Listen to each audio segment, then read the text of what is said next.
Very good morning class. આ નવા વર્ષની શરૂઆત અને સરસ મજાની નવી સવાર સાથે આપણે કરીએ. તો ફર્સ્ટ ઓફ ઓલ બધાને happy new year, happy Diwali. તો નવા વર્ષના શુભારંભ સાથે સત્રની આપણે શરૂઆત કરીએ. સત્રનો એટલે કે સેકન્ડ સેમિસ્ટરનો યુનિટ સ્ટાર્ટ થાય છે યુનિટ 3થી. યુનિટ 3નું નામ છે ટ્રાવેલ ટાઈમ. હવે આ સરસ મજાનો જે લેસન છે તેમાં આપણે ઘર બેઠા ટ્રાવેલ કરવાનું છે, એટલે કે સરસ સરસ મજાની જગ્યાઓએ ફરી અને તેની માહિતી એકત્રિત કરવાની છે. તો જોઈએ હવે આપણે એક poem.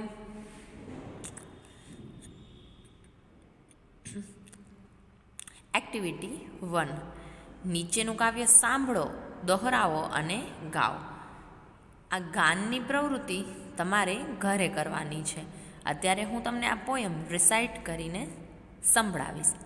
The wheels of the bus go round and round, round and round, round and round.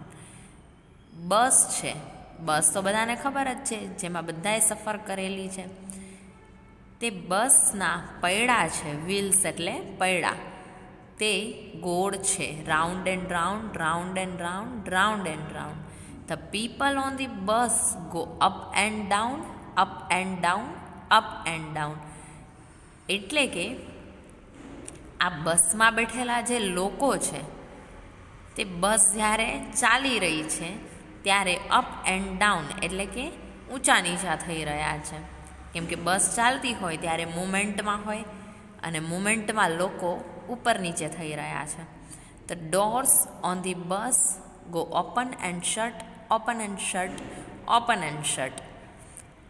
બસના દરવાજાઓ છે, ડોર્સ, DOORS, ડોર્સ એટલે દરવાજાઓ, તે જેમ પેસેન્જર ઉતરી રહ્યા છે તેવી રીતના ઓપન એન્ડ શટ, ખુલે છે અને બંધ થાય છે, ખુલે છે અને બંધ થાય છે.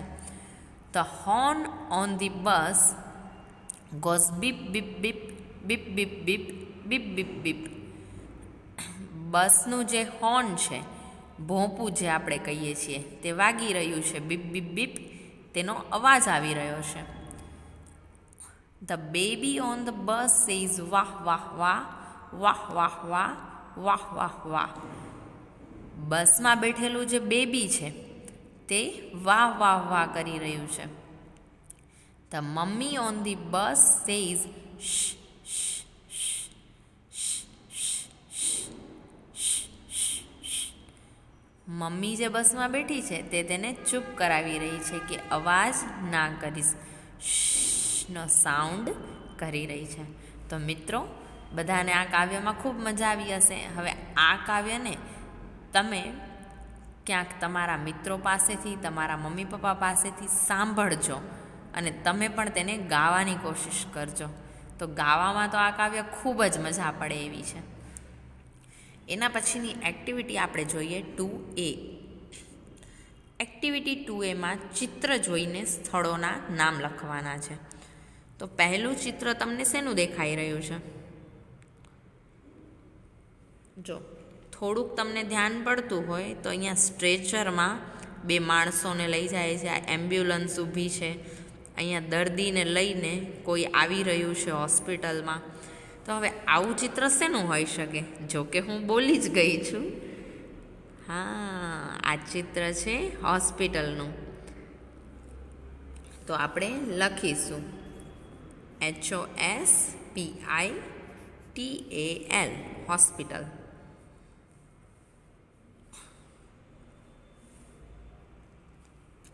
તેવી જ રીતના આ સરસ મજાનું ચિત્ર શેનું દેખાઈ રહ્યું છે?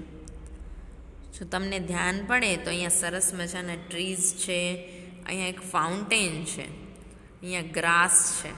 તો આવું બધું ક્યાં હોય? તમે હિંચકા ખાવા ક્યાં જાઓ છો? હા, ગાર્ડનમાં. તો આ ચિત્ર ગાર્ડનનું છે, GARDEN.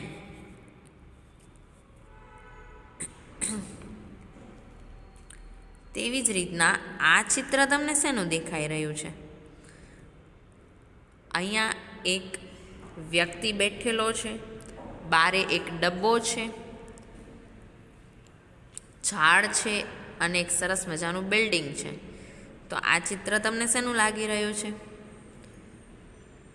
Post office. આવો ડબ્બો પોસ્ટ ઓફિસમાં હોય ને, જેમાં આપણે પત્ર નાખી શકીએ.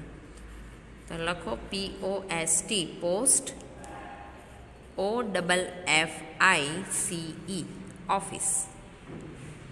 હવે આ તો બહુ જ સરસ મજાનું ચિત્ર છે, જે દરેક મિત્રોને ખબર જ હશે. આ સરસ મજાની એક જગ્યા છે કે જ્યાં તમે પણ લોકો દિવાળી પહેલાં ને એ પહેલાં આવતા જતા. હવે આ ચિત્ર તમને શેનું દેખાઈ રહ્યું છે? હા, સ્કૂલ. જો કે અહીંયા લખેલું જ છે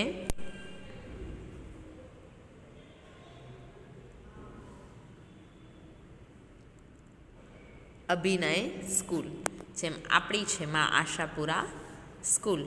તો સ્કૂલનો સ્પેલિંગ આવશે SCHOOL.